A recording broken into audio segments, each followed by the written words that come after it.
coming at you with what I like to call a quick hit video. These videos are going to be a little bit different. You're not going to have the movie clips. What? Okay, maybe just one. But this video, I'm going to focus a little bit on some tips that you can use when scaling out your go-kart.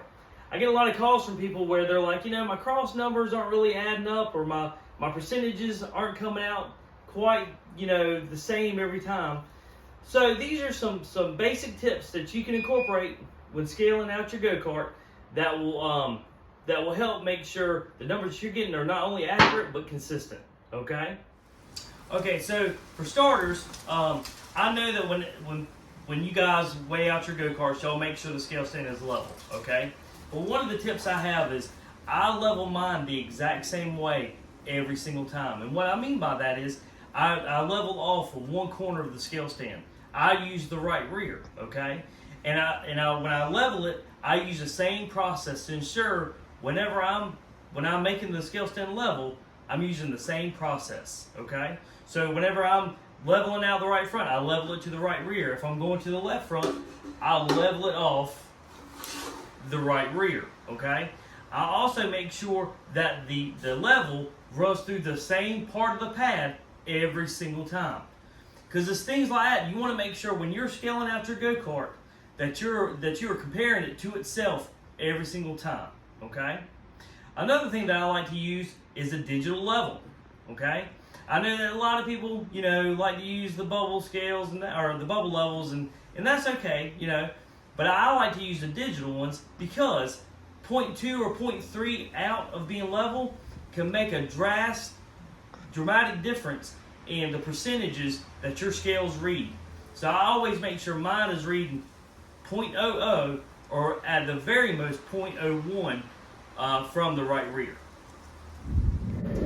Another thing that's really important when you scale out your go-kart is I like to use a set of scale tires. Now, some people believe in using the same tires that you race, but because we switch tires so often, and when you go to the racetrack, sometimes the set of tires that you mean to run, you end up not running those tires. So therefore, I like to use the same set of tires every single time. And I also mark the same tire patch that touches the scales.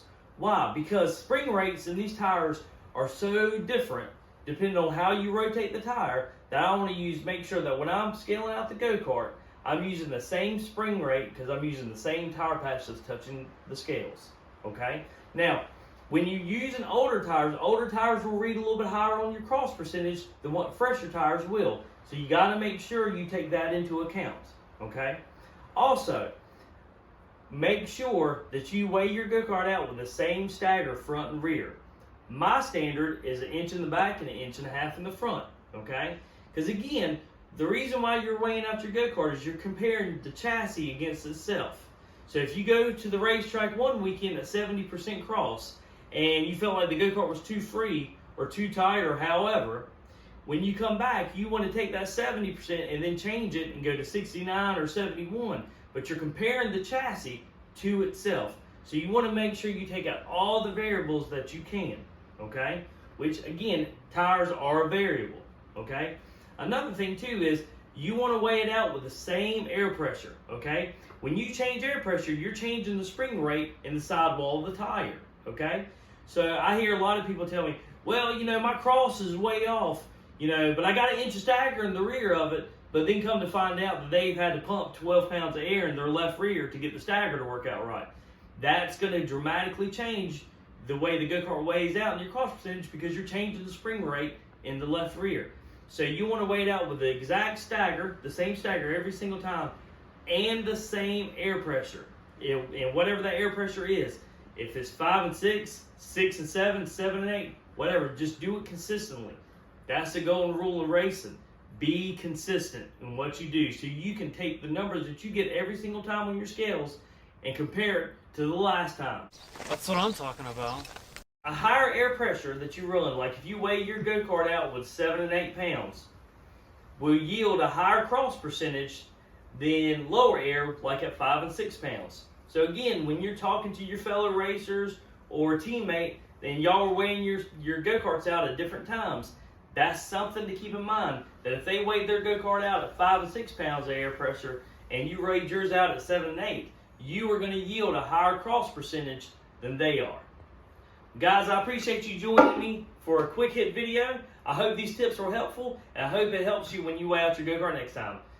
Remember, racing's tough. Don't leave no speed in the trailer.